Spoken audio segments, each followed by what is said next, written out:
वंदन करून आज शेवटची संघर्ष समितीच्या वतीने आमचे सर्वांचे लाडके सहकारी सन्माननीय भरतजी यांची महाराष्ट्र उपाध्यक्षपदी निवड झाली आणि त्याच्या निमित्ताने त्यांच्या सत्काराच्या निमित्ताने आणि सर्वांशी हितगुज साधण्याच्या हेतूने आम्ही आज सर्व या ठिकाणी उपस्थित आहोत. प्रथमतः भरतला मनापासून या ठिकाणी त्याच्या पुढील वाटचालीसाठी शुभेच्छा व्यक्त करतो. आणि या कार्यक्रमासाठी खास करून राज्यावर आलेले सन्माननीय मुंडेजी, माझे सहकारी पुढे सहकारी सन्माननीय भाऊ देसाईजी, एसटी मध्ये माझे मार्गदर्शक सन्माननीय अशोक राणेजी, ज्येष्ठ मार्गदर्शक सन्माननीय दिनेश तेंडुलकरजी, सन्माननीय गौडाळकरजी, सन्माननीय चिंचळकरजी, माजी जिल्हा परिषद सदस्य सन्माननीय चव्हाण मॅडम, सर्व एसटीचे पदाधिकारी, सर्व तालुक्यात आलेले सर्व डेपोचे प्रमुख असतील सर्व पदाधिकारी, आजच्या कार्यक्रमाच्या अनुषंगाने एवढंच सांगेल, सारख्या कार्यकर्त्याला आज राज्यावर काम करण्याची संधी मिळाली आहे. ही संधी ही कोणाच्या शिफारशीने काही मिळाली तर केलेल्या कामाच्या आधारे या ठिकाणी संधी मिळाली आहे. त्याबद्दल मनापासून आम्ही सर्व पदाधिकारी या ठिकाणी त्यांचं मनापासून त्याचं अभिनंदन करतो. आवर्जून कसं भाऊ देसाईंनी या ठिकाणी सांगितलं एसटी आणि आमचा जुना संबंध आहे. फक्त संघटना बदलत गेल्या. पहिले आम्ही शिवसेनेत होतो त्यावेळी अशोक आपले शशी एसटी सावंत यांचं नावच एसटी सावंत पडलं, शशी सावंत एसटी सावंत यांना आम्ही सपोर्ट करत होतो. नंतर आम्ही इंटरमध्ये अशोक राणे आमचे रावराणे एसटी रावराणे म्हणजे फक्त नाव बदलत होती, व्यक्ती सर्वजण तेच होते, फक्त संघटना बदलत होत्या, पण काम करायची पद्धत किंवा सहकार्य करण्याची पद्धत आमची होती. आणि सर्वांनी आग्रह केल्यानंतर याचं नेतृत्व म्हणजे आपण करावं असं तुमच्या सर्वांच्या आग्रहाखातर या ठिकाणी आपण करतो. जसं भरत बोलला त्या पद्धतीने आपल्याला चालायचं आहे. आपल्या सर्व कर्मचाऱ्यांना मी आश्वासित करेन 100% काम कोणीच करू शकत नाही, आम्ही करू शकणार नाही, व्यासपीठाचा कोणी करू शकणार नाही. आणि या भूतलावरचा एकच असा प्राणी आहे तो कधीच समाधानी नसतो, तो म्हणजे मनुष्य. त्यामुळे आम्ही कधी काही समाधानी असणार नाही. त्यामुळे एका दुसरं काम राहू शकेल, पण तुम्ही खात्रीलायक सांगतोय की 90%च्या वर प्रत्येक आपण कामं देत आहे ती सोडवण्यासाठी आमची संघटना आणि आम्ही वरिष्ठ सर्व पदाधिकारी मला काही याच्यात जास्त कळत नाही, परंतु तुमच्या सर्वांच्या आधाराने हळूहळू शिकत आलो. शिकल्यानंतर पहिल्यापासून मार्गदर्शन जर म्हणाल तर अशोकरावांचं होतं म्हणजे काही प्रश्न असतात, काही मुद्द्यांचे असतात, अनेक प्रश्न असतात. अनेक या ठिकाणी व्यासपीठावर बसलेले मंडळी आता भाऊ पण होती काही दिवसात ते जुन्या म्हणजे शिवसेना असेल, काँग्रेस असेल आणि आज भारतीय जनता पार्टी असेल, या संघटनेच्या माध्यमातून व्यक्तीच आहेत. फक्त आम्ही कुठेतरी गेलो की संघटना बदल अशा पद्धतीने काम झालं होतं. आज योगायोग चांगला आहे की आज देशात राज्यात ज्या पक्षाची सत्ता आहे त्या पक्षाच्या माध्यमातून आम्ही काम करतो. लोकांच्या कामांमध्ये कुठेही आम्ही कमी पडणार नाही. जसं भरतने सांगितले त्या दिवसापासून आजपर्यंत फक्त तुम्ही चांगलं काम करा, तुम्हाला ज्या ठिकाणी त्रास होईल त्या ठिकाणी आम्ही कुठेही कमी पडणार नाही. मुंडे साहेबांना फक्त एक विनंती करेल, आपण राज्य लेवलला काम करतात, आम्ही सर्वजण या आमच्या सिंधुदुर्ग जिल्ह्यात काम करणाऱ्या एसटी कर्मचाऱ्यांना कुठेतरी न्याय मिळावा म्हणून आम्ही यांच्या पाठीशी उभे आहोत. आम्हाला संघटना काही जास्त कळत नाही, फक्त एवढंच समजते हे काम आहे ते झालं पाहिजे, करून दिलं पाहिजे. फक्त तुमच्याकडे एक अपेक्षा आहे की जिल्ह्याच्या बाबतीत जर विचार करायचा असेल तर एक दिवस तुम्ही राज्यव्यापी कुठेतरी काम करता, त्यापेक्षा कोकण डिव्हिजनच्या बाबतीत आमच्यासारख्या आणि आमच्या पदाधिकाऱ्यांना एकत्र घेऊन पडळकर साहेब असतील किंवा तुमच्या आणि पदाधिकारी असतील त्यांनी एकत्र बसलं पाहिजे, आमची गाराणी ऐकून घेतली पाहिजे. गाराणी ऐकून नुसती घेऊन चालणार नाही. तर आम्ही सत्तेतले आहोत तर सत्तेतल्या मंत्र्यांपर्यंत जाऊन बसलं पाहिजे. आमची 100% ताकद आहे. आम्ही आमच्या लेवलला सिंधुदुर्ग जिल्ह्यातल्या प्रत्येक ज्यावेळी मंत्र्यांकडे शब्द घालायचा होता त्यावेळी भरत सांगू शकेल, सर्व पदाधिकारी सांगू शकतील, आमचे निलेश राणे साहेब सांगू शकतील, निलेश राणे साहेब सांगू शकतील, आम्ही कुठेही कमी पडलो नाही. परंतु माझी अपेक्षा अशी एवढी आहे आपल्याजवळ, जर भवितव्यामध्ये एसटी राहिली पाहिजे, एसटीचा कर्मचारी टिकला पाहिजे, आमच्या प्रवाशांना चांगली सेवा मिळाली पाहिजे, तर या दृष्टीने कुठेतरी काम करणं फार गरजेचं आहे. जे जुना गोष्टी म्हणजे एखादं एसटीचं इंजिन या ठिकाणी मला वाटतं तिथे होतं, बरोबर ना? इंजिन पुन्हा रिपेअर वगैरे कुठं टाकलं जात नाही. 100% काम होत नाही. म्हणून ते कुठून दुसरीकडे पाठवा. एखाद्या गोष्टीमध्ये ज्या काही अडचणी आहेत त्या जिल्ह्यात जर एखादी गाडी ह्या ठिकाणी बाकीच्या सगळ्या रिपेअर होत असतील, काही अनेक गोष्टी असतात या जिल्ह्यात घडू शकतात. त्या गोष्टी या ठिकाणी झाल्या पाहिजे.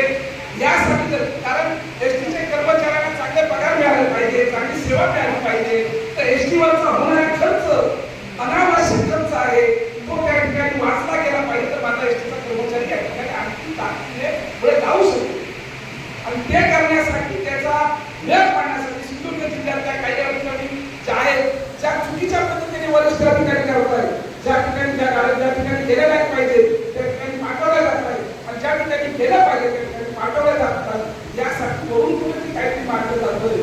त्यासाठी तुमचे जे राज्याचे जे पदाधिकारी आहेत त्या राज्याच्या पदाधिकाऱ्यांनी समन्वय साधून सिंधुदुर्ग जिल्ह्यासाठी कोकण जिल्ह्यात रत्नागिरी असते एकत्र बैठक घेऊन याच्यावर आमच्याशी चर्चा केली पाहिजे.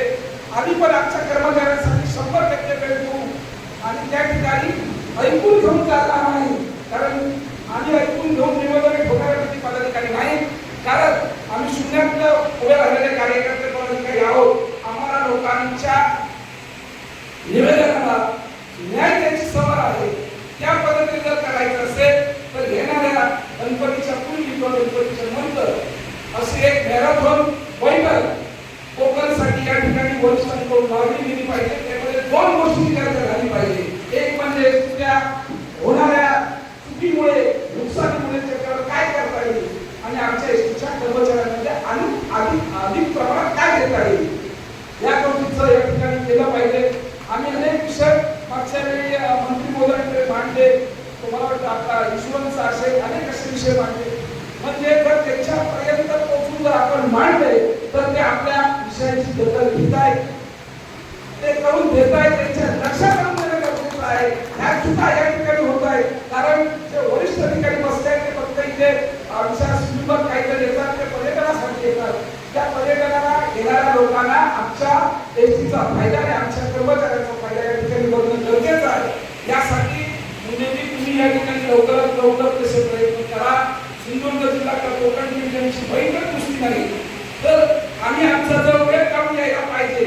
त्याच दिवशी त्या मंत्री महोदयांशी किंवा दुसऱ्या दिवशी मंत्री महोदयांची बैठक झाली पाहिजे, वरिष्ठ अधिकाऱ्यांची बैठक झाली पाहिजे.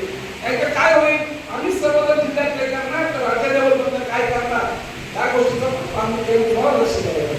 मी भरतजींना सांगू इच्छितो तुम्ही जे काम करताय तसं काम करत राहा. त्याला लागणारी सर्व सरकारी राष्ट्रीय आम्ही सर्वजण आहोत ते 100% करू. माझ्या या खाली बसलेल्या एसटी कर्मचाऱ्यांना एवढंच सांगेल, तुम्ही चांगलं काम करा. तुम्हाला ज्या ज्या ठिकाणी अडचणी त्या ठिकाणी संघटना म्हणून आम्ही कुठेही कमी पडणार नाही. 100% परंतु 2 गोष्टी आहेत. एसटी जगली तर तुम्ही त्याकडे टिकणार आहात. म्हणून जर समोरची चुकी करतोय म्हणून आपण चुकी करायची नाही. मला कुठेतरी फायद्याचं काम मिळतंय म्हणून एसटीचं नुकसान होतोय याच्यात समाधान मानू नका. बघा कुठली गोष्ट आज मी अनेक उदाहरणं देईन.